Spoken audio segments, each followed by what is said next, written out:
Kita buka Bilangan 23 ayat 19. Bilangan pasal yang ke-23 ayat yang ke-19. Saudara, di dalam banyak area kehidupan, ya, perhatikan, di dalam banyak area kehidupan, mau politik, mau bisnis, mau berteman, mau urusan ke dokter, mau urusan perbankan, mau urusan jual beli rumah, beli motor, apa saja, maka orang hanya percaya satu hal, pegang perkataan. Betul atau tidak? Jawab ya atau tidak? Mau urusan apa saja dalam hidup kita ini, ternyata perkataan kita itu lebih daripada uang yang banyak. Ya atau tidak? Saudara, dalam dunia bisnis ini lebih-lebih lagi, kata-kata yang harus kita perhatikan. Nah, kita lihat ayat ini. Tuhan bukanlah siapa? Manusia sehingga ia berdusta, bukan anak manusia sehingga ia menyesal. Masakan ia berfirman dan tidak melakukannya, atau berbicara dan tidak menepatinya? Saya ulangi lagi, Tuhan itu bukanlah manusia sehingga ia berdusta, bukan anak manusia sehingga ia menyesal. Masakan ia berfirman dan tidak melakukannya, atau berbicara dan tidak menepatinya? Jadi kemahakuasaan Tuhan tidak hanya kita lihat ketika Tuhan kita ciptakan alam semesta, tidak. Kemuliaan Tuhan tidak hanya kita lihat ketika Dia buat mukjizat, tidak. Tapi disinilah kita melihat kemuliaan Bapa kita ada pada kata-katanya, ada pada firman-Nya. Saudara, kita semuanya tahu yang paling menyakitkan dalam kehidupan kita, kalau kita punya teman, punya kenalan, nggak pernah tepat dengan kata-katanya. Betul tidak?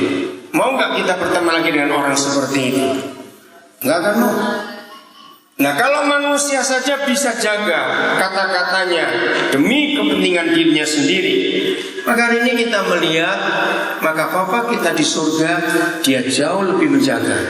Dan inilah pegangan yang kuat dalam hidup kita.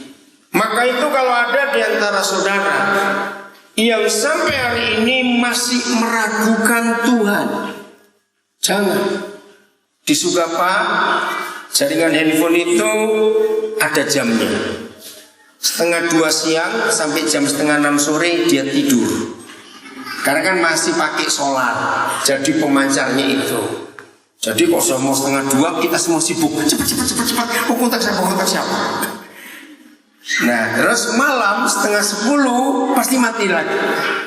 Nah, kamar malam Pak Novi lucu. Dia lagi telepon urusan ke Makassar. Nah, nggak tahu bagaimana Pak Novi di mana ya. Nah, mana? Oh, angkat tangan. Nggak apa-apa ya, pakai ngomong ini ya. Dia tuh masih ngomong terus. Calvin dari dapur, Pak, sinyal sudah mati. Kok Bapak ngomongin terus? Ternyata dia nggak tahu kalau sinyal sudah mati. Ya, jadi pagi tunggu jam 6, 6:30 baru nyala lagi. Kemarin saudara kira-kira kurang 5 menit sinyal itu mati.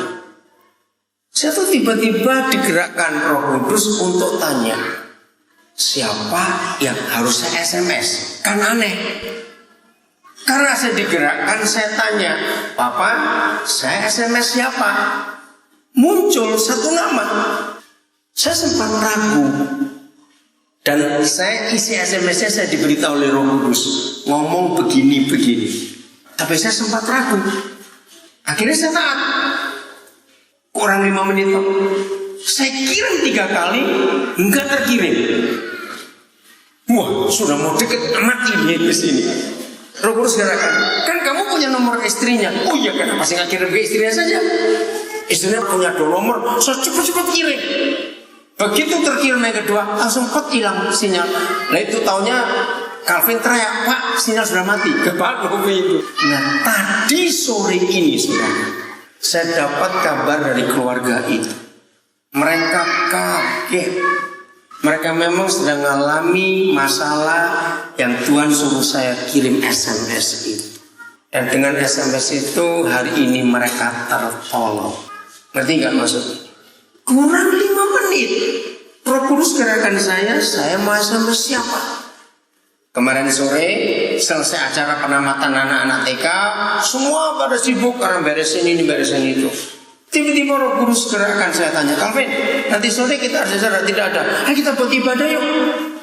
Baru ngomong ibadah, saya SMS berapa saudara di Sugapa, terlambat, sudah mati semua sinyalnya. Akhirnya ya udah didatengin satu-satu karena nggak ada sinyal lagi. Kurang cepat. Artinya, jadi kalau kita hidup saudara dipimpin oleh siapa, kita betul-betul akan mengalami mujizat yang luar biasa. Walaupun kami harus bayar mahal ke Sugapa. Saya juga kaget. Saudara sekarang bayangkan ke Sugapa naik itu satu orang 2.500.000 rupiah. Saya bilang ini tiket paling mahal sedunia ini. Cuma terbang 50 menit. So gitu campur semen, campur sayur. Ada 2 ekor babi lagi di pesawat itu. Wah ini Pak Samuel orang Australia. Kita naik dengan babi. 2 ekor lagi, babi gede. Nah lucunya waktu kami terbang dia diam. Begitu mau mendarat dia baru bunyi dua-dua. Ya kenapa dia di sini? Pak Novi bilang babinya tahu mau mendarat. Nah bayangkan sudah campur babi, campur ini, campur itu, 2,5 juta lagi bayarnya. Terlalu betul. Ya udah, tapi kami punya pengalaman yang luar biasa. Nah saudara, ayo belajar untuk mempercayai firman Tuhan. Amin. Yohanes 1 ayat 3. Yohanes 1 ayat yang ketiga. Kita lihat ini. Yohanes 1 ayat yang ketiga. Udah, ayo kita baca sama-sama yuk. Ini firman luar biasa dalam hidup kita. Yohanes 1 ayat yang ketiga. Udah dapat? 1, 2, 3. Segala sesuatu dijadikan oleh Dia. Langsung saya ganti firman. Karena itu firman. Saya ulangi. Segala sesuatu dijadikan oleh firman. Dan tanpa firman tidak ada suatu pun yang telah jadi dari segala yang telah dijadikan. Jadi mujizat Tuhan itu bukan karena kita doa puasa. Mujizat Tuhan bukan karena kita memberi persembahan, bukan. Mujizat Tuhan itu kalau kita mau taat pada firman-Nya. Setiap kali kita taat pada firman-Nya, asal kita betul-betul mendengar Dia berfirman, maka disitulah kuasa Tuhan itu terjadi luar biasa. Saya harap semua saudara yang terlibat dalam pelayanan kita di Nabire ini ingat semua peristiwa yang kita alami sampai hari ini, semuanya karena firman. Betul? Bukan karena apa-apa. Kemarin waktu acara penamatan anak-anak TK, kita ini kaget saudara. Ternyata cukup banyak orang tua murid yang muslim datang. Terus saya lihat foto yang dikirim oleh Pak Novi, oleh Pak Gunawan, yang pakai jilbab banyak sekali. Kenapa? Karena TK kita di Sugapa adalah satu-satunya TK. Bahkan kemarin itu yang mengharukan tanpa diatur dan dijanjikan. Ada 3 orang murid dari generasi pertama Sugapa. Jadi kemarin itu penamatan yang ke-19 kali. Enggak rasa ketika Bu Erlin, Yuke, siapa lagi ya? Pak, siapa ini? Ketua Tunewa ini siapa? Henry, siapa lagi yang memulai di sana tahun 95, 96. Perjuangan yang luar biasa. Maaf kalau saya nggak sebut lagi nama-nama itu. Ada Enes, ada Mianus, ada Yuspina. Dan ketika penamatan itu saya panggil mereka untuk memberi kesaksian apa pengalaman mereka. Nah yang mengharukan itu Enes. Dia mulai dengan begini. Ketika TK ini mulai, bukan kami yang cari sekolah, tapi guru-guru yang cari kami. Guru-guru itu datang ke kampung-kampung, tarik-tarik kami untuk sekolah. Bahkan saya masih ingat Enes cerita, karena saya nggak mau sekolah, saya naik ke pohon. Dan saya ditarik dari pohon orang tua saya untuk masuk sekolah. Terus ada papanya Oce juga. Ya. Sekarang Oce ini berapa hari dia kirim saya foto gagah sekali dengan pakaian dinasnya di IPDN. Nah, saudara, Oce ini rekor murid TK yang paling lama, 4 tahun dia di TK. Kenapa TK 4 tahun? Bukan karena dia bodoh. Karena waktu dia diserahkan, saya masih ingat betul. Itu orang tuanya seperti ngelempar barang ke asrama. Titip anak kami.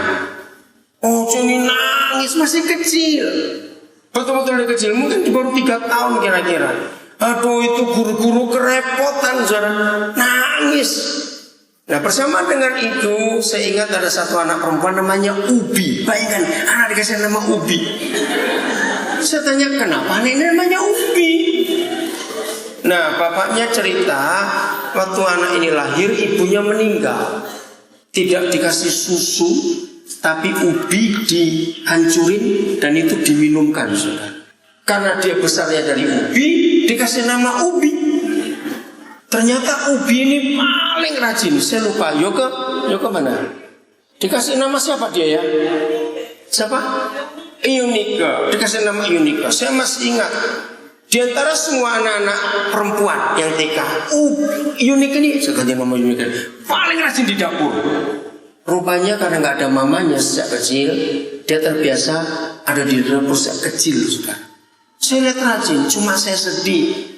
Waktu belum lulus TK, dia diambil orang tuanya. Dan sampai hari ini kami kehilangan. Tiap kali saya ke Sugapa, saya selalu tanya. Kemarin ada kakak di gereja, ada yang tahu nggak? Ada yang tahu di mana anak ini? Kepalanya itu panjang, saudara, lonjong. Saya nggak tahu kenapa. Betul loh ya? Jadi memanjang ke depan itu loh kepalanya itu. Ini anak diapain dari kecil? Ya kembali masalah Oce. Jadi Oce ini nangis terus. Dipulangkan, dibalikkan lagi. Karena bapaknya pengen dia itu pintar. Nah kami bilang ini masih kekecilan. Tapi dia paksa. Maka itu beberapa hari lalu saya lihat fotonya dia kirim. Saya bilang, Oce kamu masih ingat waktu masih kecil? Betapa repotnya kamu gara-gara kami. Berapa repotnya kami gara-gara kamu. Saya bilang, nangis terus kerjaanmu. Bayangkan malam nangis. Aduh saudara Oce ini. Sekarang dia gagal sekali. Nah jadi mereka cerita. Dan itu mengharukan sekali. Dan hebatnya lagi, Enes dan Mianus ini sekarang jadi orang kepercayaan Kabupaten Intan Jaya. Enes adalah orang satu-satunya ahli komputer karena dia memelusan IT. Dia dipakai betul di Kabupaten Intan Jaya. Di situ orang-orang cerita bahwa ketika kita memulai TK itu hanya karena firman Tuhan. Saya bilang kepada mereka, Tuhan memakai seorang namanya Dr. Andes Fritz Rumayong yang membuka jalan untuk kita bisa ke Sugapa. Kalau tanpa dia kita nggak tahu. Waktu itu kami ya masih baru mulai di sini. Seorang pun di antara kami nggak ada yang tahu pedalaman mana yang kita harus mulai. Suatu hari saya khotbah di Karangmulia. Tiba-tiba di tengah-tengah khotbah Roh Kudus bicara, kamu cerita soal visi besar mau buka TK di pedalaman. Saya berkata kami nggak tahu pedalaman yang mana karena begitu banyak pedalaman. Ternyata hari itu Pak Fritz Romayumi ibadah di situ. Selesai ibadah, saya langsung didatangi Pak Pendeta, nggak usah cari-cari pedalaman, ke Sugapa saja. Saya tanya Sugapa itu sebelah mana, karena kami belum tahu. Akhirnya Agustus 95, saya nggak tahu siapa pertama kali berangkat, ya termasuk Ibu Maria Senjaya waktu itu, dan jadilah TK itu sampai sekarang. Dan lagi sekali semuanya karena firman. Tuhan menunjukkan ini, tunjukkan itu. Maka itu bagi saudara semuanya yang sekarang ini misalnya saudara belum pernah menikmati apa-apa seperti yang wah gitu dalam Tuhan. Jangan cari yang macam-macam, cari firman-Nya. Tuhan mau bicara apa dalam hidup saudara. Dan begitu Tuhan bicara apa, jangan banyak pertimbangan, lakukan dan taat saja. Enggak ada yang aneh. Lakukan dan taat saja. Maka nanti mujizat Tuhan akan terjadi. Amin. Nah sekarang saya minta Ibu Widya maju. Cerita lagi bagaimana pengalaman ke Sugapa. Ya, cerita dulu. Karena firman Widya itu kesini. Ke Sugapa gimana? Cerita pengalamannya ke Sugapa bagaimana? Maju situ. Jangan bosan ya belajar saya yang hidup. Baru 2 kali bosan. Iya. Saya bersyukur punya Cik Louis pendoa yang luar biasa. Amin. Senin yang lalu, Cik Louis mengatakan, punya udah lepas ya, ketawanya udah beda. Ya, saya berdoakan ya, supaya besok saya ke Subang, betul-betul saya lepas, saya penuh sukacita. Ya, itulah Tuhan, itu dahsyat luar biasa. Sampai saya pulang, sampai sekarang saya juga penuh dengan sukacita. Saya di Sugapa itu, kalau menurut pendeta Leo, saya sendiri menemukan komunitas saya. Kelihatannya saya betah banget di sana. Karena sejak saya turun pun juga saya disambut dengan anak. Dengan mereka itu udah sehati. Nah, yang saya sharingkan dengan Koden, apa yang saya dapatkan, ketemulah dengan Yosua, mungkin sebagai dengan Yosua ya. Dia juga mempunyai kerinduan yang sama. Jadi gayung bersambut yang saya cari, dapat jawabannya dari Yosua. Nah, beberapa pertanyaan, saya bertanya ke Yosua itu hari kedua, pulang dari Kita di kita Sekarang di sini ada UKM. Saya mau pakai dana UKM untuk kembangkan daerah ini. Oh, UKM kantornya kosong katanya. Jarang ada orang. Saya penasaran, Tuhan masa begitu? Gak berapa lama kemudian malamnya Pak Gunawan langsung dengerin saya. Ini ada namanya Mianus. Dia udah orang kabupaten dan mereka yang kelola dana kabupaten. Ya ampun. Lo UKM dia kelola? Iya. Langsung jawab. Puji Tuhan, kita mempunyai pembicaraan yang sangat luar biasa. Enda sebenarnya mempunyai 3 program yang sudah diajukan kepada pusat. Pertama, babi mau dikandangkan. Kedua, buat MJK.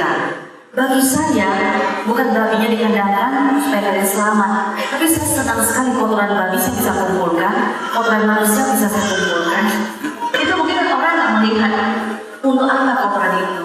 Dalam visi saya menginginkan semua kotoran rumah tangga itu dikumpulkan, kita olah, dan akan menjadi saluran pipa gas masuk ke dalam rumah tangga. Sih mereka masak dari kayu bakar, tapi dengan kotoran manusia, kotoran babi itu akan menghasilkan kompor gas. Itu yang menjadi mimpi saya sekian lama, dan saya kaget-kaget. Enes mengatakan itu program mereka. Nah, ini salah satu yang menjadi jawaban. Hal lain adalah waktu saya ke Kitanipa itu, saya melihat lapangan pesawat di sana ya. Itu di atasnya ada rumah seorang Dona Louis, ya, di mana Dona Louis orang Kanada. Udah puluhan tahun di sana. Sampai dia berbicara pun dengan bahasa Moni, orang tidak membedakan dia orang asing lagi. Logatnya udah persis. Saya kesana nggak bisa ketemu. Tapi mereka begitu kagum. Orang-orang sudah datang. Saya hanya mengatakan pada pendeta Leo, kalau saya sudah sampai ke Kitanipa melihat kerajaan Tuhan, saya seujung kuku kecil pun tidak ada gitu loh, dengan hati yang berkobar-kobar ke sana. Apalagi saya naik motor lewat jembatan yang pertama masih oke, yang kedua jembatan gantung yang kayunya sudah tambal sulam, nggak ada aturan, nggak mungkin lewat motor dengan boncengan, saya harus turun jalan lagi. Ya, tapi waktu malam hari kebaktian Koden mengatakan, siapa yang menangkan kita di Pak? Nah, ada seorang pendeta ya, yang orang pribumi asli mengatakan, saya bisa 2 jam sampai sana. Dulu, tapi sekarang nggak kuat lagi. Koden mengatakan, dia pertama naik, turun ya waktu dia, turunnya 5 jam, sampai di sana kuku kaki copot. Bayangkan betapa sulitnya. Kemudian baliknya 8 jam. Saya waktu itu 1:30 mau berangkat. Kemudian ada pelatihan di malam hari, saya harus kejar pulang. Saya pikir, ini waktu bagaimana Tuhan atur. Langit sudah sangat mendung, mau jalan atau tidak gitu ya.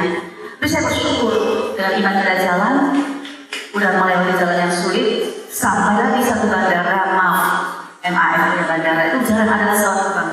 Langsung Yosua berkata, kita berhenti di sini ya. Kenapa? Tempatnya tinggi di sana. Harus naik pakai jalan kaki. Jujur kaki saya udah berapa tahun tuh pakai jalan kaki. Untuk jongkok itu susah. Nah ini baru sekarang lepas. Saya jalan oke, tapi kalau untuk mendaki saya susah.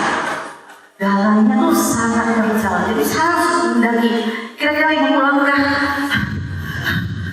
Sampai nafasnya sudah sulit untuk lanjut. Itu berarti 10 mungkin dari perjalanan saya. Tetap sabar. Saya punya iman, Tuhan bisa menolong. Sabar.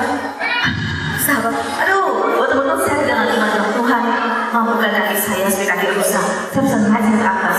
Waktu itu rumah Nona Luis belum sampai, saya naik lagi.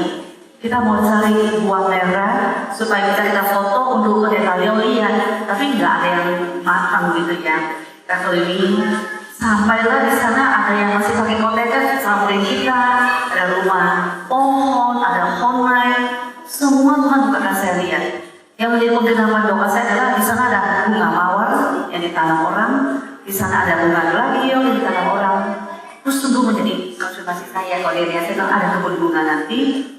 Kemudian waktu turun itu ada di depan puskesmas, tanah nggak begitu luas, mungkin hanya sepetak lapangan atau ini. Sudah ada satu bedeng tanam, pertama selada, bedeng kedua brokoli, bedeng ketiga bawang merah, bedeng keempat wortel, kemudian ada buncis dan lain. Saya bilang ini yang saya katakan pada Yosua sehari sebelumnya, kelihatan ada di situ. Saya sangat bersyukur pada Tuhan. Saya hanya mengatakan siapa saya ini Tuhan. Tuhan memberikan saya begitu banyak konfirmasi. Nah, tadi saya sudah mendapatkan kuncinya, lakukanlah dan taat. Padahal di sana saya tidak mungkin lagi berangkat ke kita karena apa? Lalu ada kejadian kepala suku dibunuh atau meninggal, kemudian ada kerusuhan dengan tukang ojek. Semua ojek tidak boleh jalan. Bagaimana saya bisa naik? Sudah disuruh hentikan semuanya, tidak boleh jalan. Tapi kalau Tuhan yang sudah suruh, Tuhan bisa membelah, Tuhan juga bisa belajar untuk saya. Sampai saya ke kantor polisi, saya bilang, Pak, saya mau melapor, saya mau sambil kita dibuatin surat izin jalan. Saya boleh jalan. Jalannya sepi, nggak ada ojek, cuma kita yang jalan. Disitulah saya melihat begitu banyak penggenapan jawaban. Kalau tadi pendeta Leo, dia selalu injak rem. Jangan. Kalau saya tidak gas terus, mau. Tapi banyak hal lain yang merem saya untuk tidak jalan. Tuhan yang melepaskan rem kanan ini jalan. Itu yang saya rasakan perjalanan saya sungguh luar biasa. Kalau ada waktu saya menceritakan guru di sana tidak mudah. Kalian tolong doakan. Saya satu kamar dengan guru. Ketika dia mengatakan anak yang baru kita ambil, baru kita masuk itu sulit untuk membudayakan mereka hidup baik, hidup dengan kebersihan. Itu mereka BAB itu maaf ini mungkin nggak enak dari memakan gitu ya. Di mana-mana saja di gang ini jongkok di sana, dia jongkok, tapi bukan untuk BAB-nya, tapi dia cuci tangan di lubang BAB-nya itu. Jadi tangan dengan BAB-nya itu campur menyatu, mereka nggak merasa jijik. Kemudian dia hari kedua dibawa, dan jangan dibawa, diambil, dan dia tangan ke sana. Gurunya udah nggak bisa makan seminggu melihat anak tuh main dengan BAB mereka sendiri.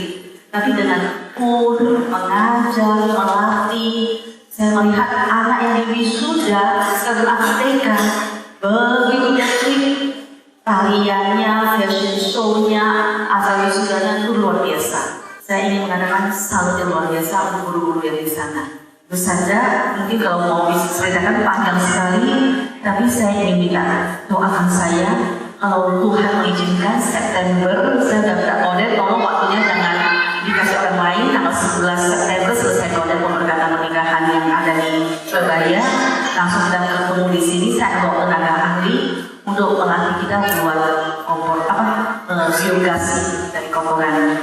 Itu aja. Terima kasih untuk Puji Tuhan.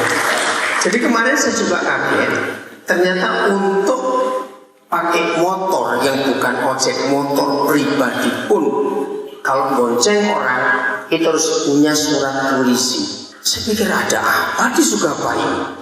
Karena kasus tanpa sengaja tukang ojek memukul satu kepala suku sampai meninggal. Jadi Bu Widya ini hanya untuk kita tadi Pak naik motor pribadinya Yosua pakai surat polisi supaya aman. Keren nggak Surabaya? Oke, saya akan akhiri. Mengapa segala sesuatu harus karena firman? Ini pertanyaan penting. Mengapa segala sesuatu harus karena firman?